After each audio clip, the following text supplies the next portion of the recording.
Welcome to the AA Podcast, our little corner of the web where we are not afraid to discuss tough questions like, when did nutrition, health, movement, and stress management become alternative medicine?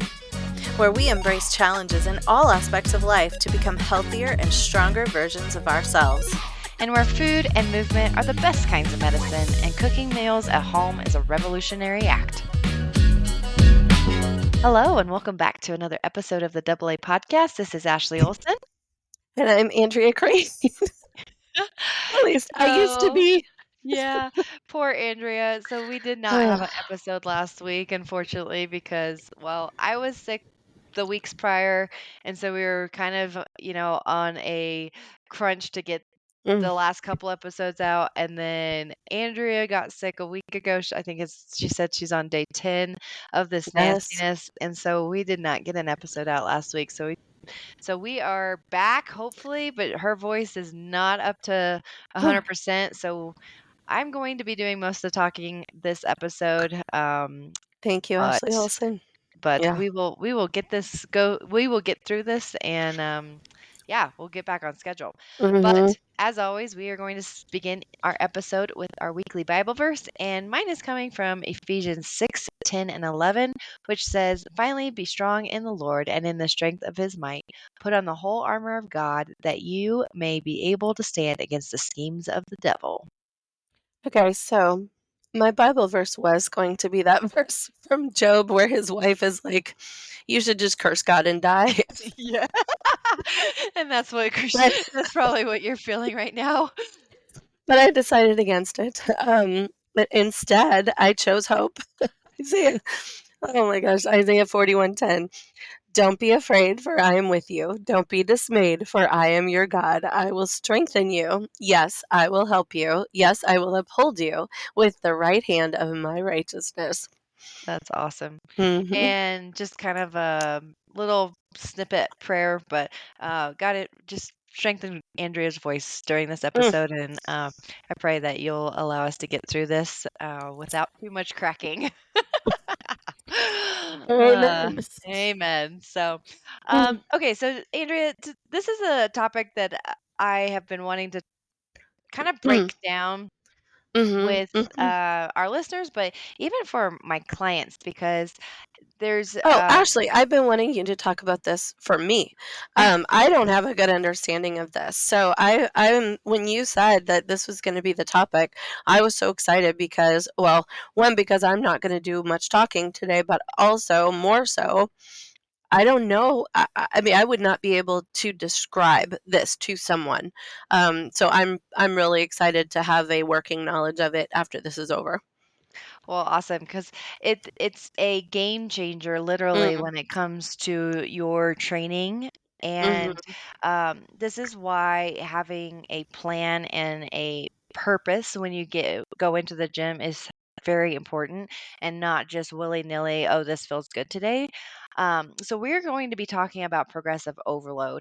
And whenever I say that word to a client, you can just see the deer in the headlights of like, what is that? And most people, when I give them a chance to potentially describe what they think it is, they just think, Mm-hmm. oh, well, I just have to lift heavier. And I'm Mm-hmm. going to dispel that myth today because, Progressively lift heavier. yes, because it's not just about how much you're Mm-hmm. lifting on the bar week over week. It's about a lot of different other factors. So, why don't we just start with the definition of progressive overload? And that's Yes, simply, please. progressive overload is a strength training strategy in which you gradually increase the intensity of your workout. And And you're going to go through this with us, right? That intensity is different than just tossing more weights on the bar. Is that right? absolutely. Okay. Yes, yes. So there are many different ways that you can practice progressive overload. I believe we are going to basically go through 10 of them. Oh, wow. And so again, the first one that we're going to talk about is the one that seems very common and, self-explanatory, and that is to increase the load weight that Mm-hmm. you are lifting. And yes, this is a great way to measure this, but it's not the only one. So, Mhm. we're wanting to when we're let me back up to like so the only way that we can gain strength or hypertrophy is to be able to practice progressive overload. And most people, if you're strength training, you're either going for strength or you're going for hypertrophy, which we Mm. are going to dive into that in the next episode on how they are different because I don't know if a lot of people actually know what the difference between Yeah, strength I training I and doubt it. I think it's a nuanced definition that most people wouldn't be able to distinguish. yeah, and like when you're new to the gym, you're just like, I'm just happy I'm here. Like Mhm. you're Right. just you're just lifting the weights, right? And Mhm. that is a great way to start because honestly, if you're starting from zero, you're naturally going to be Right. progressively overloading because Yeah, and I'll just throw it in there that, like, sometimes even if you do know what you're doing in the gym, sometimes I will still show up and just say, "You know what? The only thing I've got today is the fact that I'm here, and Mhm. so I'm just gonna do whatever I want." So Yep.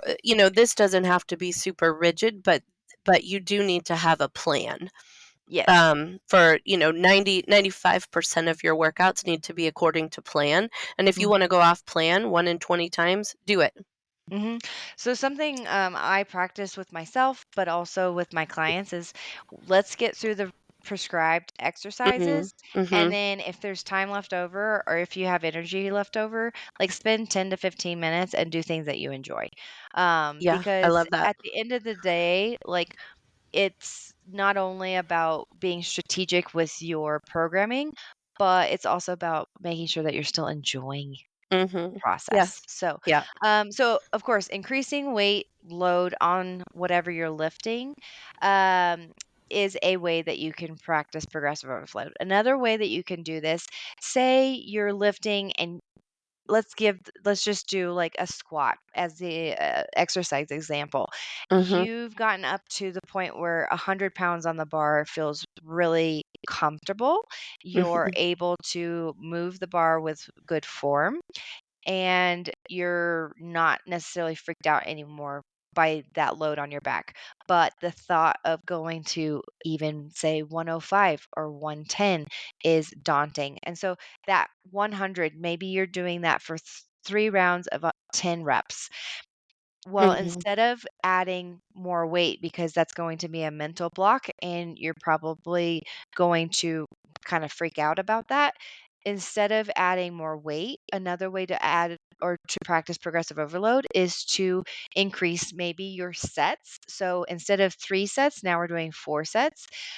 Or you Mhm. can even add more reps. So on that, on those 3 by 10s, maybe you do the first set or two at 10 reps, but that last set, you're going to do maybe 12 to 15 reps. Wow, yeah. So Yeah. that's another way that you can start increasing that Mhm. progressive overload.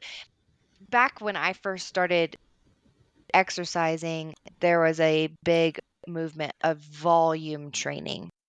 Mm. And it Hate was that. Yeah, and so it was about like how can we increase the volume? And it is very similar to progressive overload in these instances of like, okay, how do I increase volume? Well, I can increase volume by weight. I can increase volume by reps or sets, right? Mhm. Um, so I'm not dissing volume specifically, but it's not the only way, and it's not the only way that you can gain strength or hypertrophy, Yeah, in and I also think that, different people have different hangups in the Mhm. gym, and if Yep. your hangup is like, I don't care for volume. Yeah. If your hangup is volume, then, for somebody to say, "Oh, the only way to progressively overload," like, for instance, if you're working around an injury and you can't go heavier or whatever, if they're telling you the only way, or if you think that the only way is volume, then, that's gonna inhibit your workouts Mhm. and progress. Yes, and, it's going to make the process a struggle for you mentally, Mhm. Mhm. and that's something that I'm big on with training is that yes, we need to follow a program. We need to have a plan when we get into the gym. But again, we need to not necessarily have these mind um, hiccups Mhm. that basically keep us out of the gym Yeah. Yeah, at exactly. the end of the day. Because if you feel defeated every time you go in because your body's not responding, or Oh, it's, yeah. you know, like you said, you have an injury, then Mhm. that's going to derail your progress. Yeah. So another way that you can practice progressive overload, and this one is huge, and I think it's one that gets overlooked by a ton, is Mm. increase the difficulty of the lift. And I there's love this. actual studies out there of the mind muscle connection. Uh-huh. So you can literally create more intensity by literally thinking the weight that you're lifting is more intense. So Hmm. I'm thinking like range of motion. So this one is so like if you're in a squat, because we used that Mhm. earlier, say you're only getting above parallel and you're comfortable lifting 100 pounds right above parallel. And if you don't know what And what parallel you means, yeah, yeah, explain what that. parallel means is your hip crease is above your knee joint. So if you think about when you're sitting into a chair, like Mhm. if you're in a higher chair, your hips are not below your They're knee, above your or knees. they're above Mhm. your knees. Mhm. Whereas in a squat, especially for like a power lifter, we Mhm. need that hip hinge to be at or below, ideally parallel, or below that knee crease. So Mhm. that increases the intensity of that lift. Mhm. Um, and you can also create, kind of going back to that whole mind muscle connection, whether it's mental, but you can physically add more resistance by Mm. adding in bands. Change the angle of your lift. For example, you could do a bicep curl where you're using a dumbbell and you're just standing doing the dumbbell, and you're already practicing full range of motion, so you're not having a hip or a elbow crease. You're getting straight elbows at the end or the bottom of that lift and getting Mhm. full range of motion. So we're getting that bicep in a full lengthening position, and Mhm. then we're creating that intensity by bringing it up to a shortened position.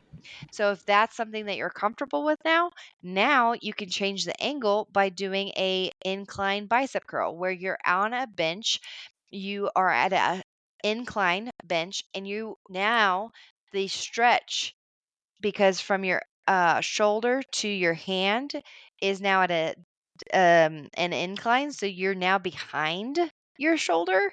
It's creating more of a lengthening position of that bicep, so it's creating Mhm. more intensity. Does that make sense?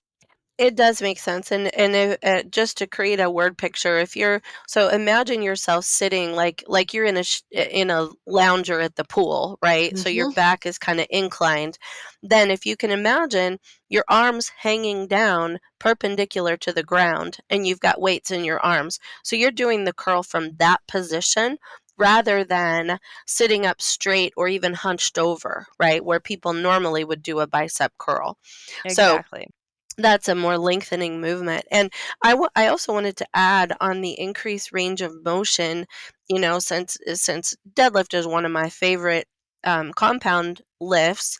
How would we increase range of motion on a deadlift? And I just wanted to describe a deficit deadlift that you can do to increase range of motion. So you can actually, if everyone's familiar with a deadlift, that's very easy to find, but if you're familiar with a deadlift, then you can envision standing up on like a 3-inch stool, Mhm. okay? And the weight is still on the ground. The bar is still on the ground, but now you are up higher. So you're Mhm. actually reaching down a little bit lower, to pull that weight up. So that would Yes. be what we're talking about with increasing the range of motion in something other than a squat. So there are all Perfect kinds of example, ways to yes. do this. Yes. Um, the other one would be um like if we go back to the squat, maybe you're not comfortable freely squatting to like air like a not an air squat because you have weight on your back, but Mhm. instead of coming down without any type of surface below you, you could Mm. sit to a box that Mhm. is lower and get you comfortable getting below parallel. So Yeah. yeah, both Yeah. are great examples. You can even do that with a bench press where maybe your instead of using a bar, because the bar obviously is not going to be able to Mhm. go below your chest once it hits, Right. Yeah. you can do dumbbells and get a deeper Mhm. range of motion with the dumbbells. Oh, that's good. Yeah. Same for shoulder press too. Um, you could do that where like you're coming Yeah. down a little lower and you're And hey, increasing that range of motion overhead. can you give some examples of adding bands? Yes, so adding bands. So for the deadlift, you can obviously, if you're doing a barbell deadlift, you can Mhm. strap the band around the barbell and then stand on it. Or um, you could also put dumbbells like on the sides of the barbell and then loop over, so you're creating that resistance. If you have a rig where you have the ability to strap bands to a rig, you Mhm. can do it that way. We did that back at Active Lab where Mhm. we had the bands and then the barbell Yeah. was underneath the bands. Mhm. There's several ways that you can do that. And I would just honestly go to YouTube Yeah. and Exactly. figure out setup for whatever you have because there's a million different ways that you could probably set that up.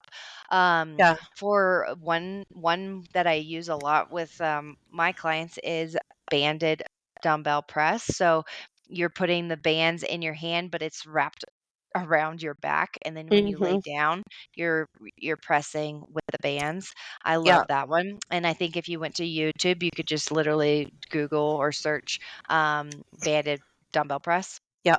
and that would Yeah. be you would probably get some resistant band ones, but you could also find uh, resistant band dumbbell press. That might be a Mhm. better search item. You can also, another one that I will use quite a bit, especially for like biceps and triceps, is you can do a regular bicep curl with a dumbbell, but then Mhm. immediately go into what I call a burnout with bands. And Yeah. so I'll do like say 10 or 12 reps of a bicep curl with dumbbells and then Mhm. immediately go into a banded bicep curl for like say 20 or 25 Mhm. reps. So, kind of like same as kind of the same idea as a drop set, Yep, where you're reducing weight and you're just burning that muscle out. Yeah. exactly. Yeah. Until failure. Yeah, that's good. Yeah, and I would say that I would more likely do that kind of a burnout or a drop set. You can do I would say a burnout because you can definitely do drop sets, but for this, but I would say I would do a burnout more for isolated muscle Mm. groups and Mhm. not necessarily like a compound. Mhm. And if you're not familiar with what a compound movement is versus a isolated movement, basically, a simple definition of that is compound is working multiple muscle groups at a time. So a Mhm. deadlift, I mean, we're working literally Everything. everything. We're working shoulders, we're working biceps, triceps, lats, core, Mhm. butt, hamstrings, Mhm. quads, calves, feet, like Yeah. literally the whole shebang. Everything. It's a compound movement because we have Mhm. multiple muscle groups coming to play to lift that. Whereas like a bicep curl, literally a bicep. Like, Right. yeah, you have some grip because you're holding on to a weight, but your primary movement is just the bicep. So Mhm. I would say I would do more of a burnout on a isolated movement rather than a compound. But I Yeah. love doing drop sets for compound movements because, say, actually, I'm doing it this month with my clients. We're doing, I believe it's 10-8, 10-8, or 8-5-3, 10-8-3. I have to look at my programming. But we're doing a drop set where each set we're gradually increasing the intensity. So whether or not that's adding weight or we're getting better form with that weight. Mhm, mhm. So, um, Yeah, and talk about that talk about that next way to increase difficulty too, because yeah. that's phenomenal. So reduce momentum. So, Mm, mhm. if you're familiar with Brutal. weight training, most of the time when you start an exercise, say it for a new cycle of or maybe you're brand new, your body wants to use momentum to lift that. Like it's just a Mhm. survival mechanism. And so instead of you trying to use momentum to lift it over time because you're repeating that motion, now Mhm. using more you're not using momentum anymore to lift it. You're using proper form basically. But Right. also um using momentum, we can also create that even with good form. We can create that by adding a pause to Mhm. a movement. So, for Yeah. example, deadlifts, since Andrea, that's Mhm. actually one of my favorite lifts too. Um, Compound lifts is creating a pause. So, in a deadlift, we could bring it slightly off the ground. So one Mm, of the ones I do is like barely, barely off the ground, like not even an inch off the ground, and mhm. holding that for 1 to 3 seconds and then completing the movement. The other, you could all, so that's on the way up when you're Mhm. under load. You can also do it on the deload of the lift. So when we're coming back down to the ground, where we lift it Mhm. up regular speed, and then we Mhm. come down and hold it maybe Like right at the tempo on the knees, way down. Yeah. tempo it on the way down Mhm. for 1 to 3 seconds, and Mhm. that creates some different intensity of that Mhm. lift.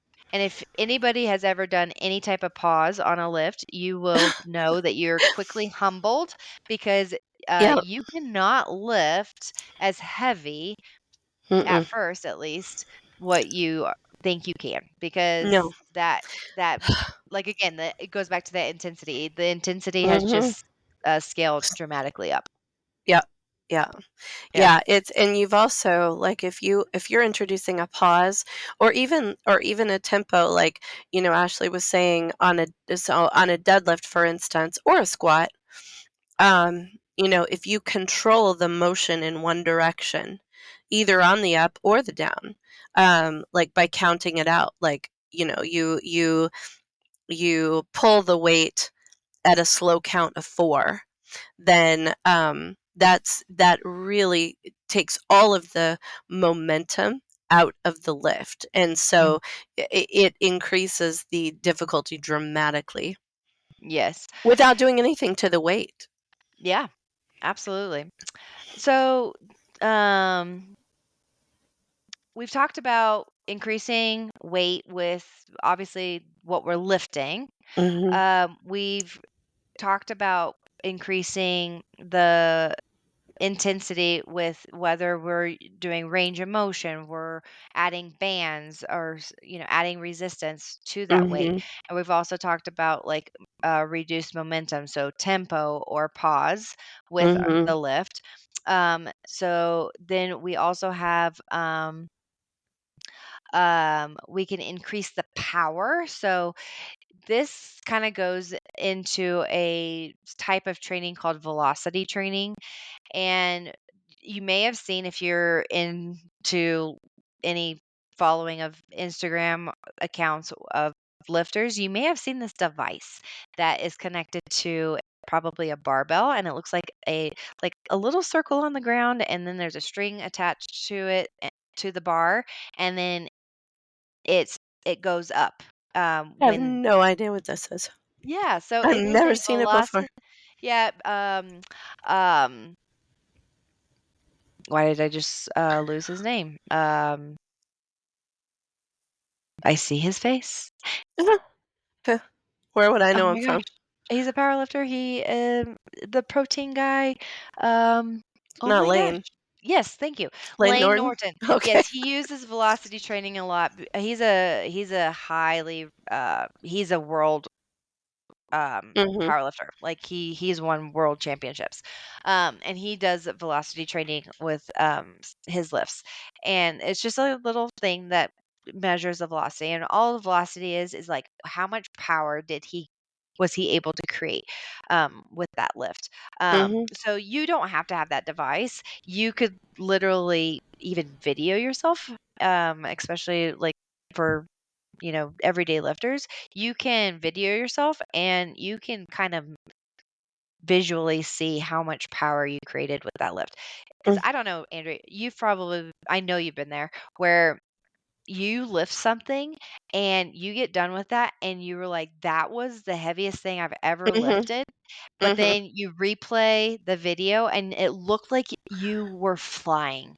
Like Yeah, it was like a piece of cake and you could have gone heavier. But yeah, in the moment, mhm, like it's so heavy. yeah, And so this is type of measurement of progressive overload on how you can create more power through that lift. Um, the other way that you can create progressive overload is obviously, this is a subject or point that I want to address carefully because I don't want to get across more is better because it's not. It goes back to having a plan and having a purpose when you go to the gym mhm, and have a purpose and a plan for your whole week in mhm, training. But another way that you can increase progressive overload is the number of workouts you do a week. And I would say this probably is more for our beginner lifters because more than likely our beginner lifters are maybe doing one, two, maybe three at best days a week when they first start. And so when you first start, I always tell my beginning clients who have literally never lifted or has it's been a really long time since they've lifted, I mhm, say 2 days a week is phenomenal to start. But mhm, depending on how your body adapts and how we are recovering, then we might be able to increase that to 3 or 4 times a week without causing injury, mhm, yeah, or too much muscle breakdown where we're not recovering. Because a thing that we want to make sure, and this is part of progressive overload, is being able to recover. right, If you're not recovering, then you're pushing too hard too consistently. Like, we do not mhm, want to be in a constant state of soreness. I know it's mhm, awesome to feel sore. It's awesome to be like, "Oh man, like I'm sore, like I did something."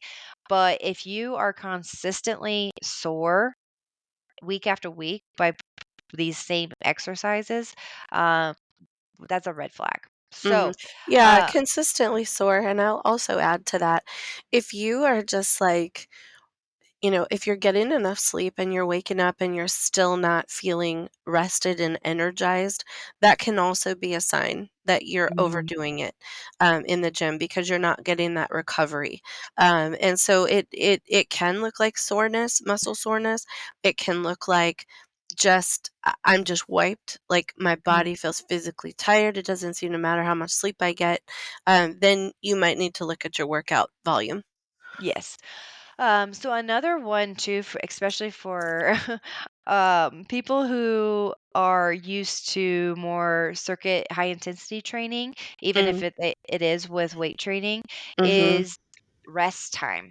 Mhm, So when we are truly pushing ourselves with the intensity of a lift, whether that is with weight or it is with reps or sets, or maybe adding another mechanism like bands, mhm, um, if you're truly pushing yourself with whatever weight that is and whatever movement that is, mhm.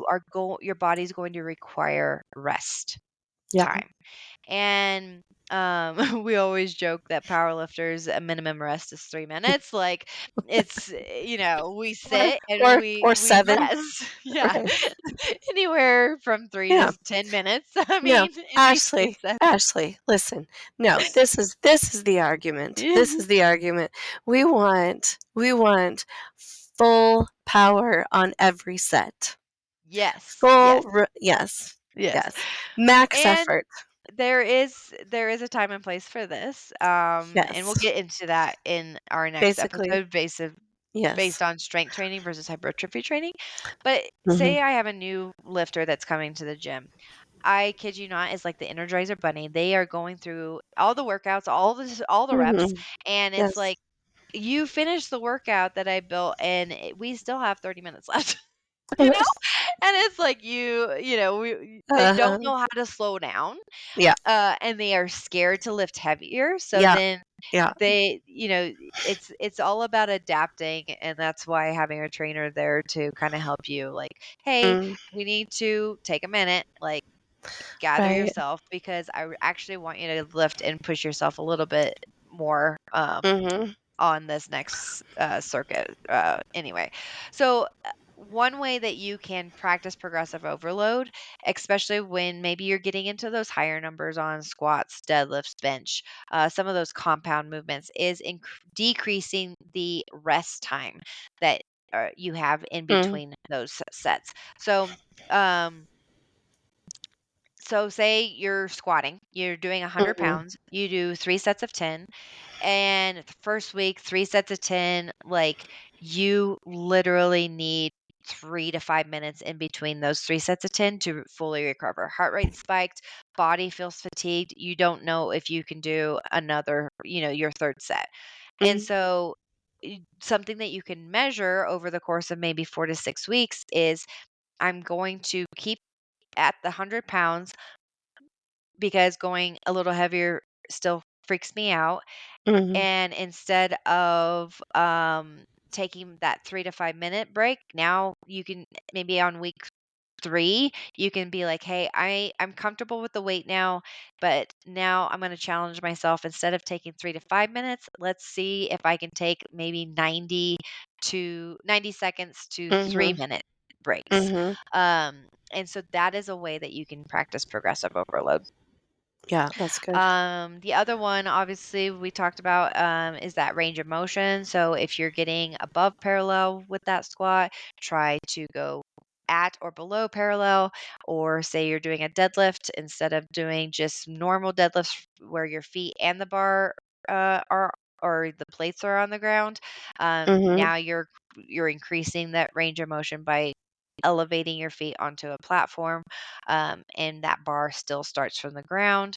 And then we talked about the resistance bands, creating some resistance, whether that is through bands.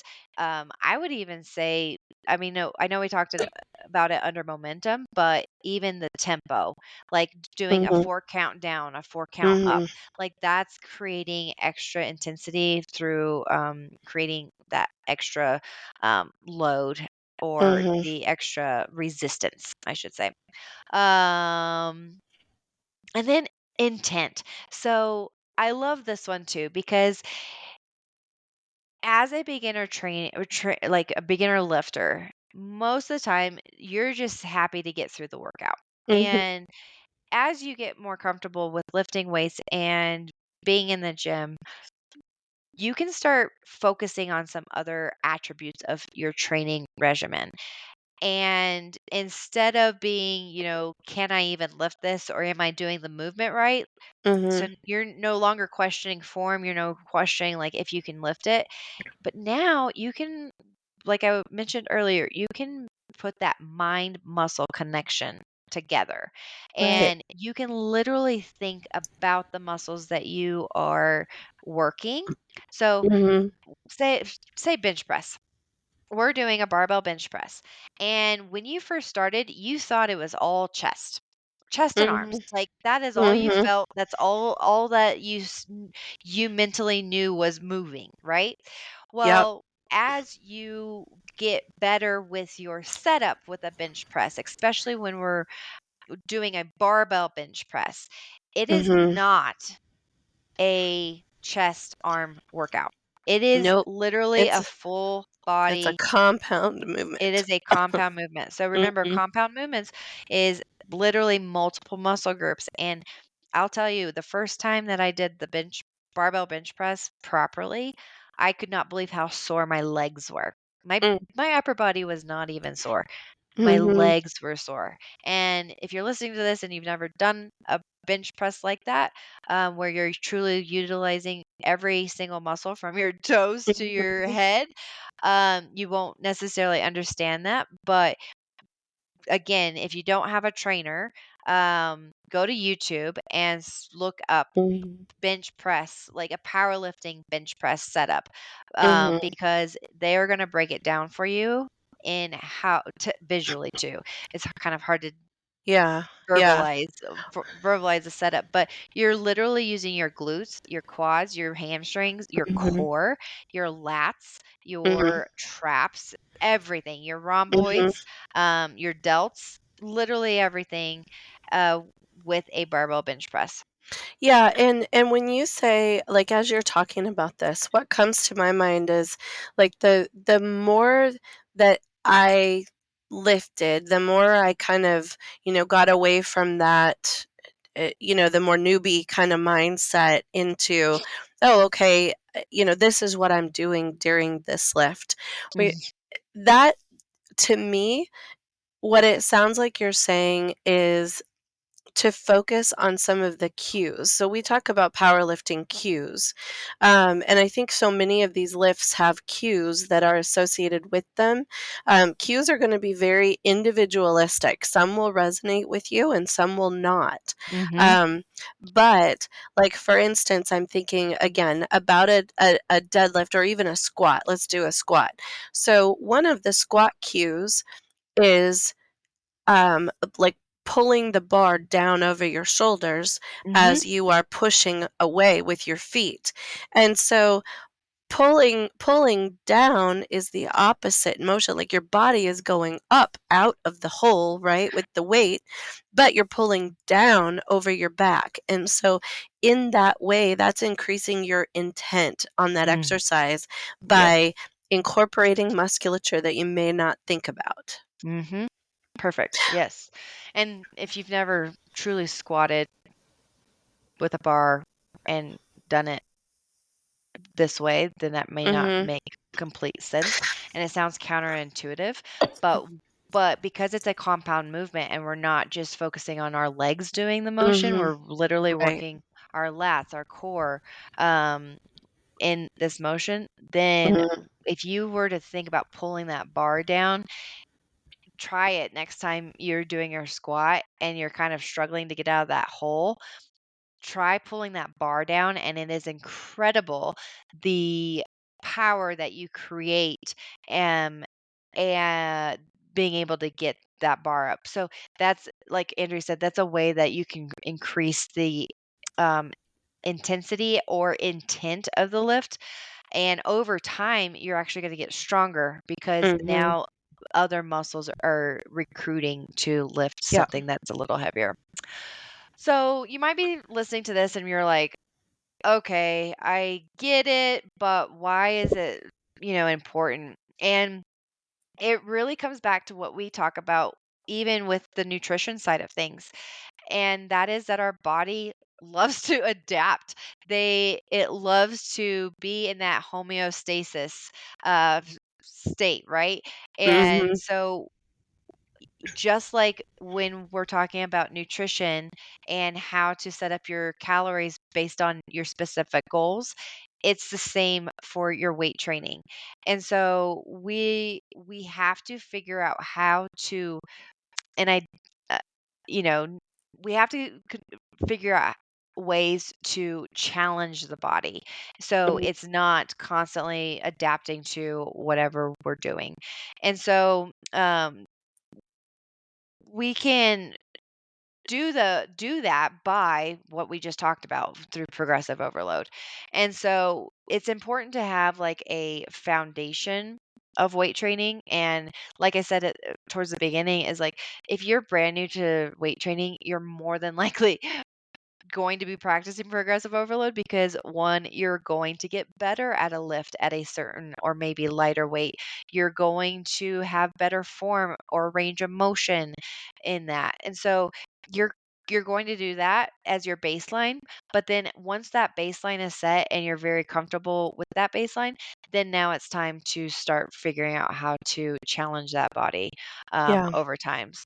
And the other thing that I want to emphasize too is that this is most likely going to take months, years of Yeah. practice Mhm. because a lot of times people come in and they're like, "Ugh," you know, maybe they used to lift back in their, high school days and they're coming to me in their 30s or 40s and they're like, "Oh my gosh, I used to be so much stronger." This is just so frustrating. And you have to take a step back and be like, "Hey, it's been 20, 30 years since you've done this." Mhm. And so, yes, muscle memory is a thing, but we're basically starting from the baseline. So give yourself some grace Yeah. and give yourself some time to allow that body to re-engage those muscles. And we've talked about the nutrition side of things, but it's so important. Uh, in how you progress in the gym. If you're not getting adequate sleep, if you're not getting adequate nutrition, then don't expect much progress in the terms of Mhm. speed because it's going to take a lot longer, if nothing. Oh, Uh, yeah. so, Well, and also, I just wanna throw out the reminder that, you know, on any given day, you may not be able to lift what you lifted the mhm, last time, even if you did get ideal amounts of sleep. yes. Powerlifting is a really strange, or just lifting in general, it's a really strange, um Hmm. event where your maxes will change from day to day based on your cycle, based Hmm. on your hormone levels, based on, and Ashley was talking about the things like, that we can control, like sleep and diet and those other things, but you may have those completely dialed in and still there is some level of inconsistency based on, what you can do in a day. So, yeah, it's an interesting thing. Yes. And going back to what Andrea just talked about, so a measurement that you can use. So we've talked about ways that you can practice progressive overload. Now take your program that you are going to follow. Mhm. And so um, say the first workout is a 3 by 10 squat because we've used that before. So Mhm. we're doing 3 by 10 squat. We've kind of mentioned it before where the first week that seems so hard at 100 pounds. You're doing it, but it's not like the prettiest. It's not like the most comfortable.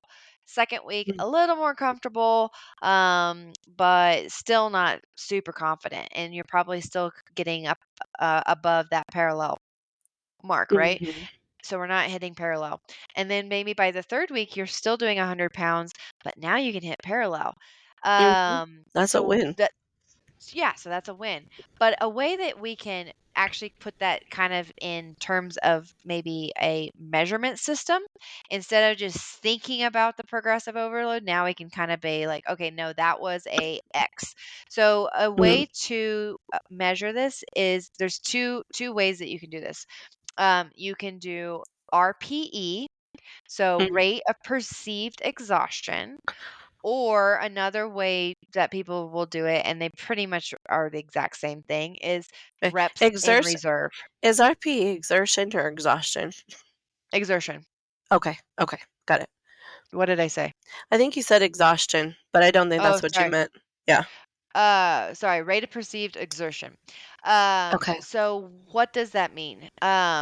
It's basically what did that feel like? Like, was that like, holy crap, I could not squeeze another Mhm. rep out if it saved my Uh-huh. life?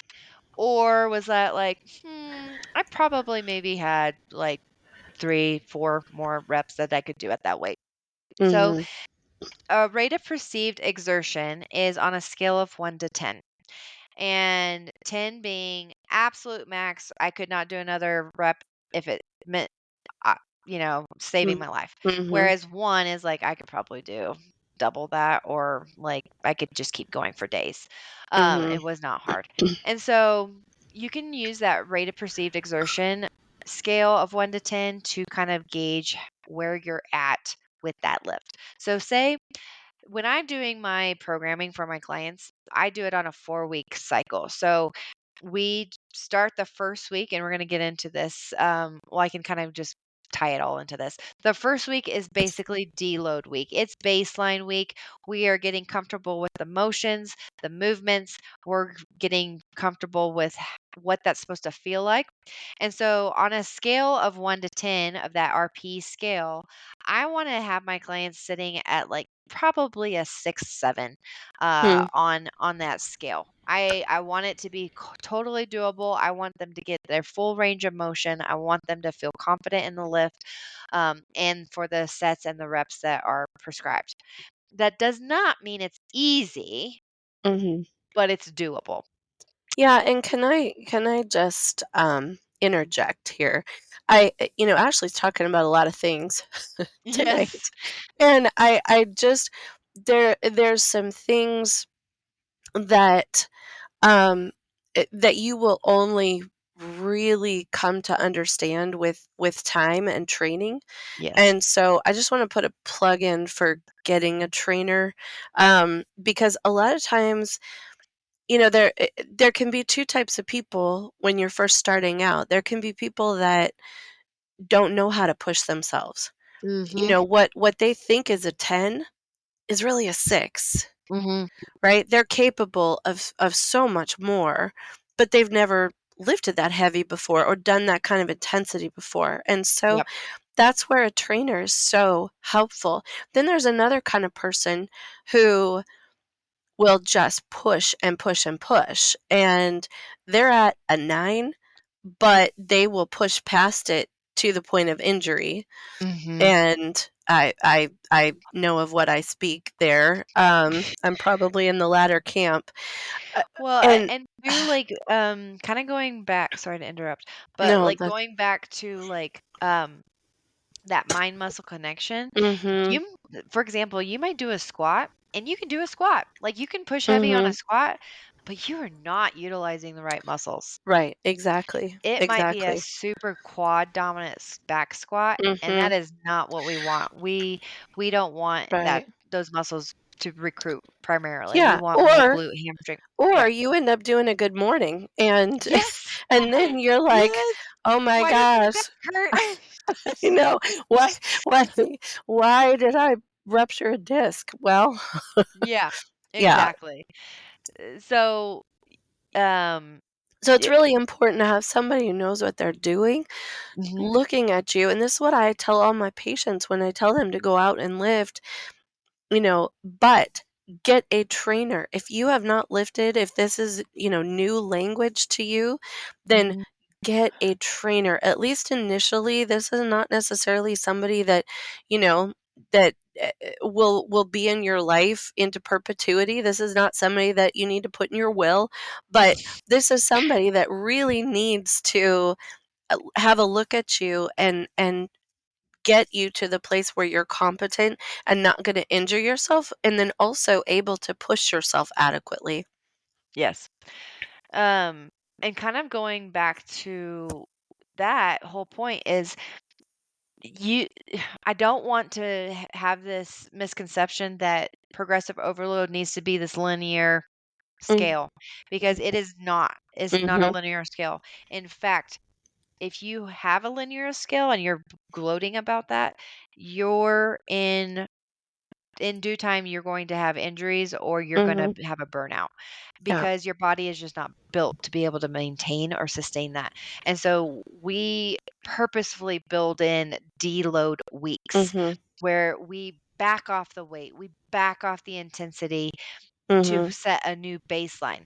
Now, something that somebody might be like, "Oh, deloads weeks are my worst weeks ever." Like they're just such a mental game for me because I feel like I know I can push more. But let's look at it this way, that if you say the first week of your program, it's a deload, you're setting the baseline. What Mhm. can you do? Maybe you've never done some of these exercises before.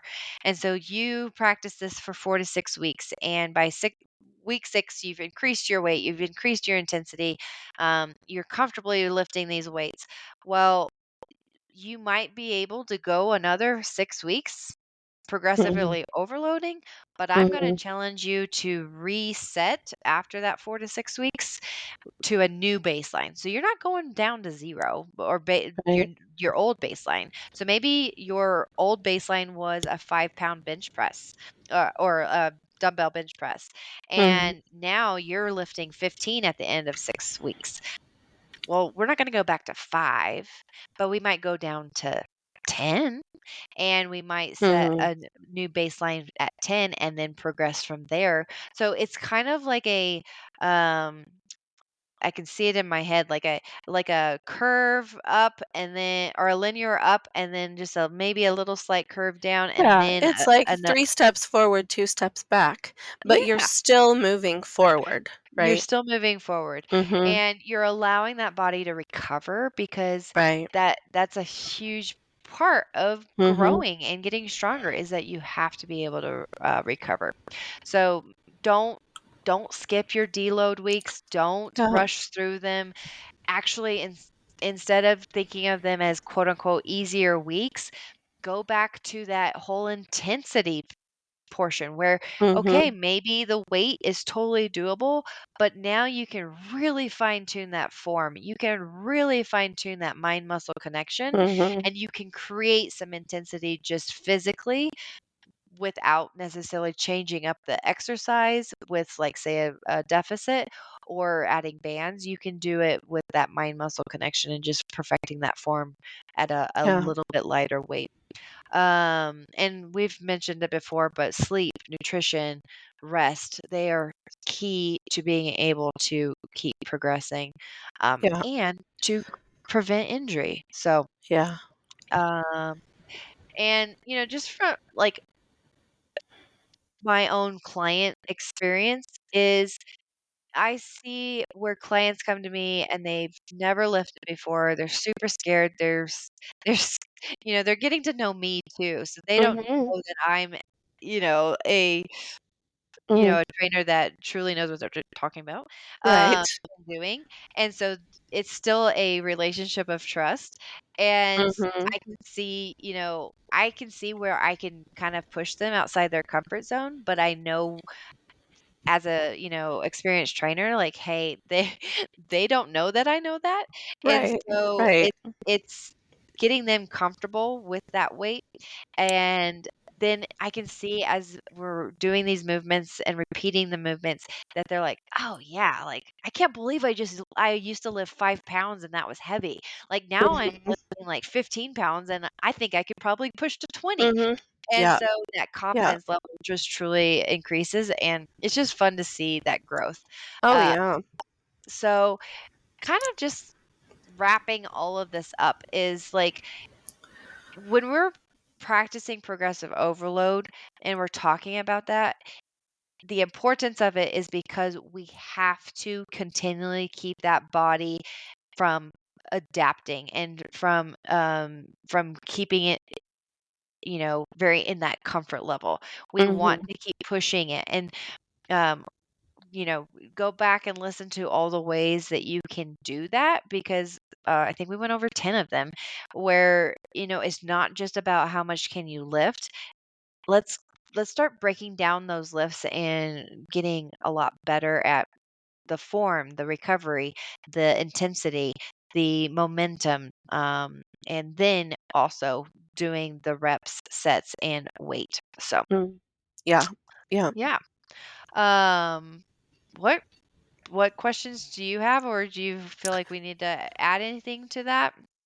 You know, I think just the big takeaways here, I mean, at least for me, is that there are so many ways to adjust and increase the intensity of a workout, and Mhm, to get like so yeah, okay, so I'll say that's my big takeaway.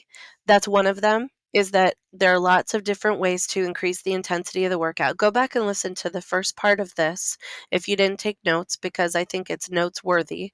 Um, and then you can go into the gym, like, if you're already getting to a place where you've got some heavy weights on the bar, and I would say I'm probably at that place, um, with what I'm lifting right now where, I'm doing dumbbell rows with 45, 50-pound dumbbells, right? So I'm not gonna probably go up too much further than that. I've got 200 pounds on a squat bar, doing box squats. I probably shouldn't go much, much heavier than that. But what I can do is I can increase the intensity with these other mechanisms, right? There's lots of levers to pull, um, and that will keep me from getting injured so frequently. mhm, Now, the other thing, is that, there needs to be a lot of intention towards this time spent in the gym. It's not just, okay, I have 45 minutes. I'm going to go show up at the gym, and then I'm going to throw some weights on a bar, and it's going to be press day. And, mhm. I'm just going to do 5 different types of presses and call it good. Well, if you do that once a month, that's not really going to progress you at all. Um, there needs to be a plan, there needs to be intent, and so there are ways to drill down on this and like, scientifically, to make sure that you are progressing. And I know in the next episode Ashley's going to talk about concrete ways to figure out what your goals are and how to attain those goals. But it it needs to be intentional, and there needs to be a plan, and using tools like progressive overload techniques along with, perceived exertion scales, with reps in reserve, like, how many reps do I have in reserve here, how many more could I do. By using those scales and being really intentional, then you can absolutely, um, progress in the ways that you want to. It's a scientific process more than it is a, I'm just going to go do a bro workout and call it good. Yes, exactly, yeah. And I think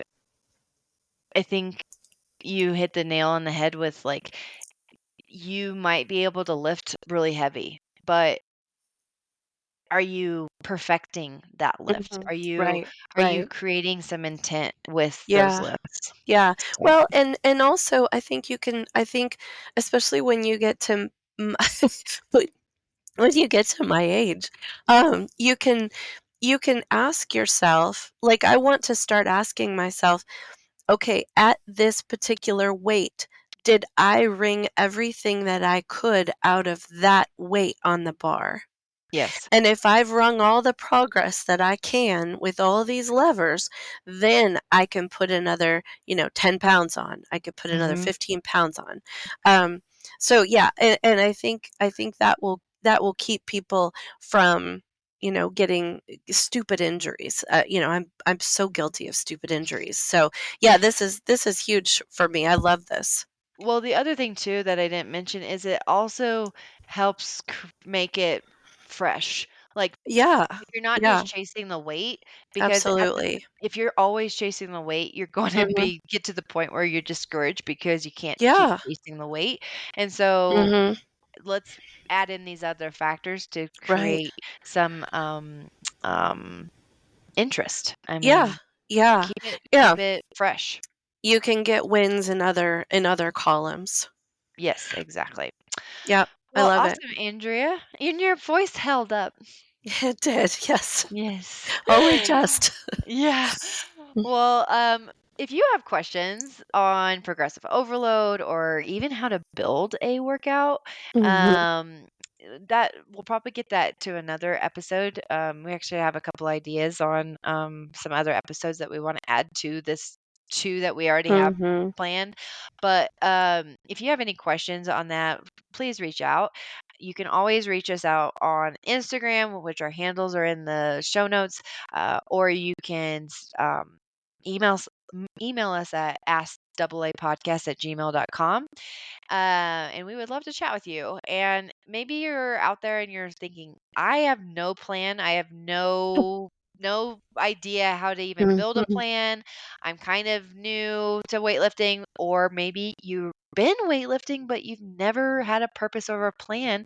And you're like, what does that look like? I would love to Mhm. chat with you and get you set up with a program that you can follow where you are Yeah. practicing progressive overload and you have a purpose and a plan and you're actually making progress instead of staying very stagnant in that. And you might be thinking like, maybe this is why I'm not making progress and seeing the Yeah. results that I want to see. And it's 100% if you're not following progressive overload. So Yep, definitely reach absolutely. out. And in the next episode, we are going to talk about the difference between strength training and hypertrophy. And you've definitely heard of strength training, but you may not have heard of hypertrophy. Yeah, I'm So looking forward to this one too. this will be a great little breakdown. Once you break it down, it's actually really not that complicated, but understanding the differences is going to be very helpful. So, as Mhm. always, we would love it if you shared our podcast with your friends and family, whether that's just a text sharing this episode or one of the other episodes that you've listened to, or it would be a huge honor if you guys shared it on your Instagram stories and tagged us because we would love to Yes. give you a little shout out or a thank you. So, as always, thank you so much for listening, and we will catch you on the next episode. Bye.